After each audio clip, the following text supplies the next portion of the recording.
गत 2 दिन तले अनुगुल जिला छेंडीपदारे पालित होईछि क्षुद्र जलसेचन विभाजन स्तरीय पानी पंचायत पक्ष।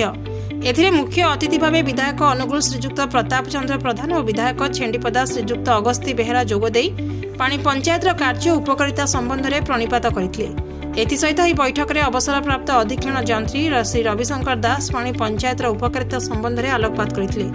केवल एतिकी नुहे विधायकों द्वारा कृति प्रतियोगी को पुरस्कृत करा जायतिला। बैठक में अनुगुल बृहत जलसेचन मंडल अतिरिक्त मुख्य जंत्री कुलामणि सेठी मध्य योगदान करने सह अधीक्षण जंत्री बसंत कुमार रथ सभापतित्व करी तांकर बहुमूल्य अभिभाषण प्रदान करथिले। ए कार्यक्रम समस्त कार्य को अनुगुल सहकारी निर्वाही जंत्री मृत्युंजय सत्वती परिचालना करथिले। ओडिसी खबर जेतिके सत्य सेतिके तथ्य।